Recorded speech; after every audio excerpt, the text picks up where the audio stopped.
तर आतमध्ये एक सुरेख गाव वसलेलं होतं. अतिशय टुमदार परंतु अतिशय श्रीमंत गाव ते दिसत होतं. घराचे कळस सोन्याचे होते. तो गावातून हिंडला. कुठे गाय दिसेना, म्हैस दिसेना, कुत्रा दिसेना, मांजर दिसेना. गाढव डुक्कर तर खूपच लांबच. एकही प्राणी नाही. आणि याच्या मनात एक कल्पना चमकून गेली की इथे संधी आहे. आपण जर या बेटावर गाय घेऊन आलो तर आपल्याला त्या गायीच्या दुधाचा धंदा काढता येईल आणि आपली मोनोपोली तयार होईल. आणि म्हणून तो परत भारतात आला. एक गाय घेऊन तिथे गेला. त्या गायीला एका खोपटात बांधून तिला ठेवलं. तिचं दूध काढलं. सुरुवातीला काही फ्री सॅम्पलिंग केलं पाहिजे म्हणून एका ग्लासमध्ये ते दूध भरलं. त्याच्यावरून केशर वगैरे टाकली आणि त्या गावच्या राजाकडेच तो व्यापारी आला आणि सांगितलं, महाराज हे तुम्ही पिऊन पाहावं अशी माझी इच्छा आहे. तो ग्लास त्या राजानं हातात घेतला आणि त्या राजानं विचारलं की हे कोणत्या फळाचं ज्यूस आहे. कारण प्राणी दूध देतात ही संकल्पनाच तिकडे माहित नव्हती. यानं सांगितलं, महाराज ते गाईचं ज्यूस आहे, तुम्ही पिऊन पहा. याला आश्चर्य वाटलं की असं काही आपण नाव ऐकलं नाही आजपर्यंत. आणि मग त्यानं चव घेऊन पाहायची ठरवली. त्यानं पहिला घोट घेतला आणि अतिशय आनंदला. तो म्हणाला, इतकं अप्रतिम चवीचं अमृत रस मी आजपर्यंत कधी प्यालो नाही. त्यानं टाळी वाजवली. खजांजीला बोलावलं आणि खजांजीला सांगितलं, याला ताबडतोब 100 सोन्याच्या मोहरा द्या. यानं माझ्यासाठी आज फारच अमृततुल्य अशा पद्धतीचं रस आणलेला आहे. खजांजीनं लगेच त्याला 100 सोन्याच्या मोहरा दिल्या. व्यापारी खुश झाला, आनंदून गेला. आणि त्या व्यापाऱ्यानं दुसऱ्या दिवशी दुधापासून बासुंदी तयार केली. एका चांदीच्या वाटीमध्ये बासुंदीवर बदामाचे काप टाकून, पिस्ते टाकून ती बासुंदी तो घेऊन आला आणि महाराजांना म्हणाला, महाराज आज तुम्ही हे चाखून पाहावं असं मला वाटतं. महाराजांनी पाहिलं. त्याने विचारलं, हे कोणत्या फळाचा पल्प आहे. कारण जाड दिसत होतं जरा. या व्यापाऱ्यानं सांगितलं, महाराज हे गाईचंच पल्प आहे, तुम्ही खाऊन पहा. त्यानं चमचाभर चाखून पाहिलं. अतिशय आनंद झाला. त्यानं पटकन टाळी वाजवली. खजांजीला बोलावलं. सांगितलेला 200 सोन्याच्या मोहरा द्या. यांनी आज मला अतिशय चविष्ट पदार्थ दिलाय. आपल्या एका वाटीच्या बासुंदीसाठी 200 सोन्याच्या मोहरा मिळतायत. आपलं वर्षाचं टार्गेट एका दिवसात पूर्ण झालं असं वाटलं त्या व्यापाऱ्याला. तो अतिशय आनंदून घरी आला आणि त्यानं दुधामध्ये लिंबू पिळून ते दूध नासवलं आणि त्यापासून रसगुल्ले तयार केले. तिसऱ्या दिवशी रसगुल्ले घेऊन हा महाराजांकडे आला आणि मला, महाराज आज तुम्ही हे चाखून पाहावं असं मला वाटतं. महाराजांनी विचारलंय, कोणत्या झाडाचं फळ आहे. सांगितलं, महाराज गाईचंच आहे, तुम्ही चाखून तर पहा. त्यानं एक रसगुल्ला उचलला, तोंडात टाकला. तोंडात गेल्या गेल्या तो विरघळला. राजा अतिशय खुश झाला. राजानं टाळी वाजवली. खजांजीला बोलावलं. खजांजीनं पाहिलं, तोच माणूस परत. खजांजी, याला 500 सोन्याच्या मोहरा द्या. खजांजीनं सांगितलं, महाराज देतो, पण याच स्पीडनं सगळं चाललं तर आपलं अवघड होऊन जाईल. त्यापेक्षा तुम्ही ते झाडच विकत का घेत नाही. हा, ही कल्पना चांगली आहे. त्यानं व्यापाऱ्याला विचारलं की बोल, तुझ्या त्या गायीची किंमत काय. व्यापाऱ्यानं सांगितलं, महाराज किंमत तुम्हीच ठरवा, मी का सांगू. आणि त्या व्यापाऱ्यानं सांगितलं, महाराज तुम्हाला जे योग्य वाटेल ते मला द्या, मी त्यात प्रसन्न राहीन, खुश राहीन. महाराजांनी सांगितलेलं 10,000 सोन्याच्या मोहरा द्या. आणि सैनिकांना सांगितलं, ते गाय ताब्यात घ्या आणि मला त्याच्यात ज्यूस घेऊन या. आता सैनिकांनी त्या गायीला ताब्यात घेतलं. महालात आणून बांधलं. वाट पाहायला लागले की ज्यूस कधी येते. भांड वगैरे तयारच ठेवलं होतं. आता गायीची वेळ झाली तसं गायीनं शेपूट वर केलं आणि तत्परतेनं लगेच भांड धरलं आणि ग्लास भर महाराजांसाठी आणलं. महाराज ज्यूस. तर महाराज म्हणे, जरा कल्पतरूच दिसतोय हा. कधी पांढऱ्या रंगाचा ज्यूस देतोय, कधी पिवळ्या रंगाचा ज्यूस देतोय, हे काय भानगड आहे. मी सांगितलं, कमाल आहे. वसूल झाले 10,000 रुपये.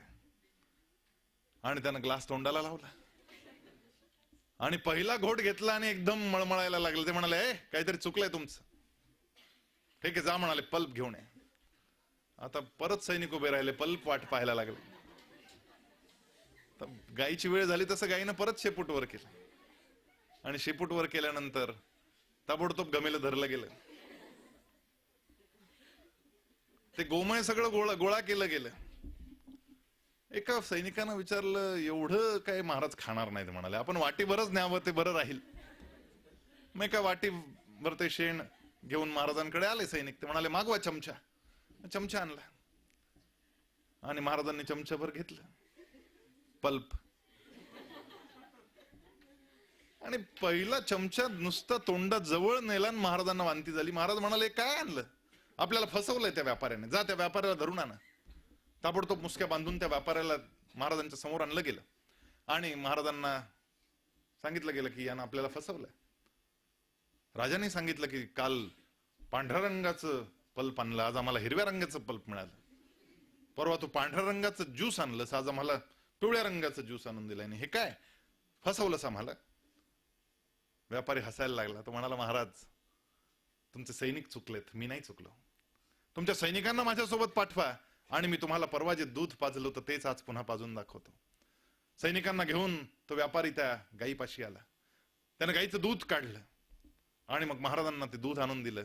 महाराजांना विचारलं की हेच आहे ना ते? महाराज म्हणाले, हो हेच आहे ते, पण जे तुला जमतं ते यांना का जमत नाही, जे तुला मिळतं ते यांना का मिळत नाही? आणि यावेळेस त्या व्यापाऱ्याने जे उत्तर दिलं ते फार महत्वाचं आहे. तो व्यापारी म्हणाला की महाराज, गाईचं दूध जे असतं ते काढावं लागतं, ते आपोआप मिळत नाही. जे आपोआप मिळतं ते हिरवं पिवळं असतं आणि जे मेहनतीनं काढलं जातं ते पांढरं शुभ्र आणि अमृत समान असतं. त्याला मेहनत करावी लागते. ही मेहनत आपण केली तर आपल्याही आयुष्यात ते सोनेरी दिवस येणार आहेत. ती मेहनत केली नाही तर मग आहे आपलं पिवळं हिरवं, आपण आपलं तसंच चालायचं. त्यामुळे परिश्रमांना पर्याय नाही, हे आपण कायम लक्षात ठेवलं पाहिजे. आणि अशा पद्धतीनं दिशा ठरवून जे परिश्रम करतात त्यांची कधी हार होत नाही. लहरों से डरकर नौका पार नहीं होती, कोशिश करने वालों की हार नहीं होती. नन्ही चींटी जब दाना लेकर चढ़ती है, चढ़ती दीवारों पर 100 बार फिसलती है, चढ़कर गिरना, गिरकर चढ़ना ना करता है, आखिर उसकी कोशिश बेकार नहीं होती, कोशिश करने वालों की हार नहीं होती. तो पाणबुडी असतो, तो समुद्रामध्ये खोल जातो मोती शोधायला. कवी फार छान सांगतो, डुबकिया सिंधु में गोताखोर लगाता है, जा जाकर खाली हाथ लौट कर आता है, मिलते न सहज ही मोती गहरे पानी में, बढ़ता दुगना उत्साह इसी हैरानी में, मुट्ठी उसकी खाली हर बार नहीं जाती, कोशिश करने वालों की हार नहीं होती. आणि शेवटचं जे कडवं आहे ते तर फार सुंदर आहे. असफलता एक चुनौती है स्वीकार करो, क्या कमी रह गई देखो और सुधार करो, जब तक न सफल हो नींद चैन की त्यागो तुम, जब तक न सफल हो नींद चैन की त्यागो तुम, संघर्षों का मैदान छोड़ मत भागो तुम, कुछ किए बिना ही जय जयकार नहीं होती, कोशिश करने वालों की हार नहीं होती. आणि असे प्रयत्न आपण जर आरंभ केले तर जिंकणं हे आपल्या मुठीत असतं, ते आपल्याच हातात असतं. ते हातांच्या रेषांवर नसतं, तर हाताच्या मेहनतीवर अवलंबून असतं. यावर आपला विश्वास दृढ असला पाहिजे. भावी शिक्षक म्हणून तुम्ही तयारीला लागला आहात. सर्वोत्तम शिक्षक मी होणार असा विजिगीषू वाद आपल्या मनात कायम असला पाहिजे. ही जिंकण्याची उर्मी आपल्या मनात कायम असली पाहिजे.